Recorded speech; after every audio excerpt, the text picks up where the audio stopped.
Alright guys, Sean here, and today we're going to talk about Black Clover chapter 191. This chapter was quite amazing in terms of story progression and plot device. Now, it was kind of surprising to actually have the World of Shadows be some sort of dungeon, because it appears it is. And what's funny is that each floor is guarded by an elf or a floor boss. We actually know most of them are above captain level, so it'll be cool to see how things fare off in that regard. Now, upon entering the World of Shadows, it seems they were entering some sort of space, and as previously said, it is a world that is actually between the boundaries of the physical realm and the realm of the dead. So it was kind of interesting to find our heroes go into that world. But then we actually have Fuegoleon, who meets up with Kaiser Volker, who's been possessed by an elf, and it is stated by Fuegoleon that Kaiser has or is the kingdom's greatest shield. This would make for a very interesting battle, because upon comparing the four elemental spirits, Salamander was said to be the strongest or to have the strongest offensive capability. So it'll be cool to see Salamander fare off against a shield that seems to be unpenetrable. So it'll be cool to see how this battle fares off. Personally, I don't think Fuego is up to the task, but we'll see. As far as Mereoleona is concerned, it's good she actually met up with someone who is also physically gifted, and obviously the Mereoleona versus Vetto fight is one to watch out for, because it's going to be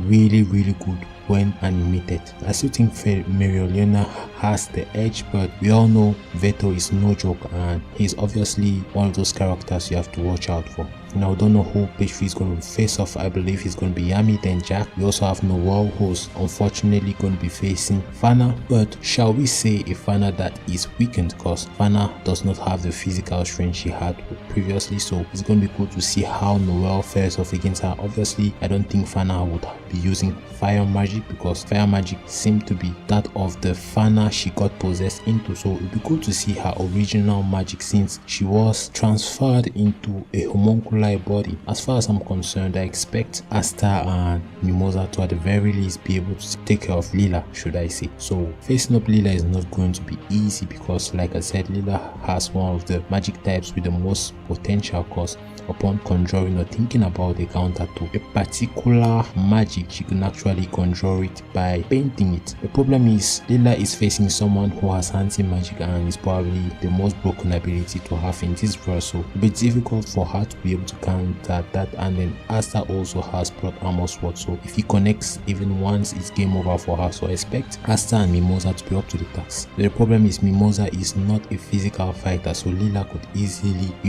bind, or should I say restrain Mimosa and use Mimosa as a means to blackmail Asta. Then we can't forget that they also have the wicked heart that actually seems to amplify their magic and make them go rogue. So it'll be cool to see how Asta fares off in that regard, especially since he has fought countless number of battles and has a lot of experience. Personally, I think that Asta will get a new sword in this dungeon, but that is still to be figured out, because Tabata might have other plans. As far as each of these floor bosses are concerned, I believe they would be a guardian to a magic stone each. I'll talk about that in a separate video, but I found some important trend that many people didn't talk about concerning the magic stones and these 10 apostles of Sephiroth. That will be in a new video that I'll probably post next week, so stay tuned for that. Well, that's all I have to say about this chapter. Let me know your thoughts in the comment section. Subscribe if you haven't already, and I'll see you guys real soon. As usual, I'm your host Sean, and this is goodbye.